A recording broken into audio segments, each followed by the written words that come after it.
قرآن مجید میں ہے کہ سیدنا عیسیٰ علیہ السلام قیامت کے دن جب اللہ رب العزت سب امتوں کو جمع کرے گا تو آپ سے پوچھے گا، آپ کی امت کے سامنے جنہوں نے بعد ازاں آپ کو خدا بنا لیا تھا، ان سے پوچھے گا، اللہ پاک فرمائے گا کیا آپ نے کہا تھا ان لوگوں کو کہ مجھے الہ سمجھیں، معبود سمجھیں اور میری عبادت کریں؟ اس پر عیسیٰ علیہ السلام کا جواب کوٹ کیا ہے قرآن مجید نے۔ اب جواب میں یہ نہیں عرض کیا کہ باری تعالیٰ میں نے نہیں کہا تھا، اللہ کے پوچھنے پر یعنی نہیں کہا تھا یہ کہنا بھی اس کی ادب الوہیت کے خلاف۔ پھر جب امت کی بخشش کی باری آئے گی، اللہ ایسے لوگوں کو عذاب دینا چاہے گا تو عیسیٰ علیہ السلام عرض کریں گے، باری تعالیٰ اگر تو ان کو عذاب دینا چاہے تو تیرے بندے ہیں، غلام ہیں، تجھ سے کون پوچھنے والا ہے، تو مالک، اور اگر تو ان کو معاف کر دیں تو یہ نہیں عرض کیا کہ تو غفور الرحیم ہے۔ اس موقع پر معاف کرنے کے ساتھ غفور الرحیم کی صفت کا زیادہ جوڑ بنتا ہے، مگر یہ نہیں عرض کریں گے فَإِنَّكَ أَنْتَ الْغَفُورُ الرَّحِيمُ، نہ کہیں گے اگر تو ان کو معاف کر دیں تو فَإِنَّكَ أَنْتَ الْعَزِيزُ الْحَكِيمُ، تو قادر ہے، مالک ہے، بادشاہ ہے، حکمت والا، تجھے کون پوچھنے والا؟ یہ اللہ کے ساتھ ہم کلامی کا ادب ہے۔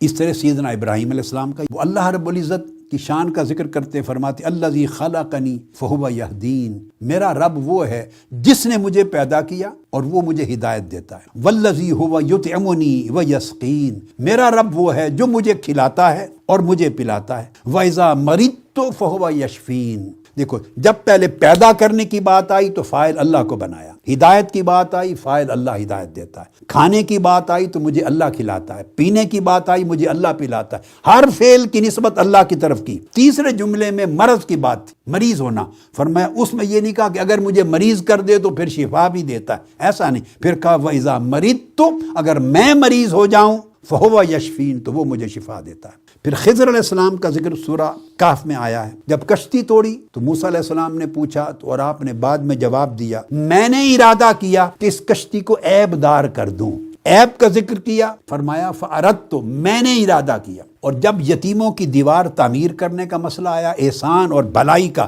تو وہاں وہی خضر علیہ السلام فرماتے آپ کے رب نے ارادہ کیا کہ ان کی دیوار کھڑی کر دی جائے تاکہ یہ جوان ہونے تک ان کے چھپے ہوئے خزانے کو کوئی چرا نہ سکے جو اس کے مرحوم والدین چھوڑ کے گئے۔ تو جہاں احسان اور بھلائی کا ذکر کیا وہاں کہا فَأَرَادَ رَبُّكَ، آپ کے رب نے یوں چاہا۔ جہاں عیب کا لفظ بولنے لگے ہیں کہا فَأَرَدْتُ أَنْ أَعِيبَ، میں نے ارادہ کیا کہ عیب کروں۔ آدم علیہ السلام اترے ہیں زمین پر اللہ سے معافی مانگنے کے لیے، یہ نہیں عرض کیا کہ باری تعالیٰ معاف فرما دے، نہیں کہا ربنا ظلمنا انفسنا، اے ہمارے رب ہم نے اپنی جانوں پہ ظلم کیا، وَإِن لَمْ تَغْفِرْ لَنَا وَتَرْحَمْنَا، اگر تو نے نہ بخشا اور ہم پہ رحمت نہ کی لَنَكُونَنَّ مِنَ الْخَاسِرِينَ، ہم خسارہ پانے والوں میں ہو جائیں۔ تو اللہ رب العزت زبان نبوت سے ہمیشہ انسانیت کو ادب سکھاتا۔ اللہ رب العزت نے ارشاد فرمایا، ایمان والو جب حضور علیہ السلام کو بلانے لگو مجلس میں تو رائنا نہ کہو، یہ ایک ایسا لفظ ہے کہ اس میں بے ادبی کے معنی کا خدشہ ہے، یا بے ادب لوگ بے ادبی کا معنی نکال سکتے ہیں،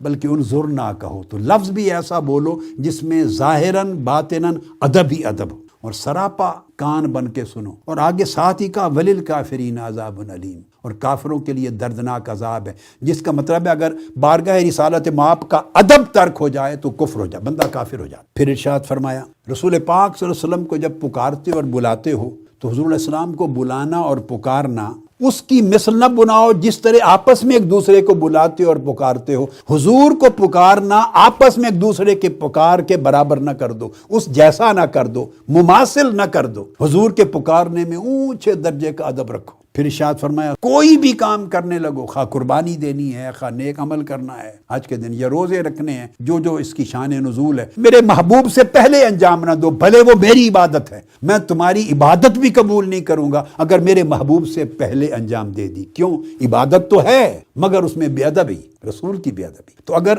ادب رہ جائے تو اللہ اپنی عبادت کو بھی رد کر دیتا ہے۔ پھر فرمایا میرے محبوب کی مجلس میں بیٹھے ہو تو دیکھو اپنی آواز بھی میرے محبوب کی آواز سے بلند نہ کرو، آواز کو آواز سے بھی بلند نہ کرو، ادب ہے، اور نہ اس طرح اونچی آواز سے اور اس انداز کے ساتھ جیسے ایک دوسرے کو بلاتے ہو اس طرح وہ میرے محبوب کو بھی نہ پکارا، تمہارے اعمال سارے غارت چلے جائیں گے، کفر ہو جائے گا۔ جو لوگ اپنی آوازیں ادب کے باعث میرے محبوب کی بارگاہ میں پست رکھتے ہیں، نیچے رکھتے ہیں، اولئک الذین امتحن اللہ قلوبہم للتقوی، یہی وہ لوگ ہیں جن کے دلوں کو اللہ نے تقوی کے لیے چن لیا ہے۔ کن کے دلوں کو اللہ نے تقوی کے لیے منتخب فرمایا؟ وہ دل جس میں رسول کا ادب ہے۔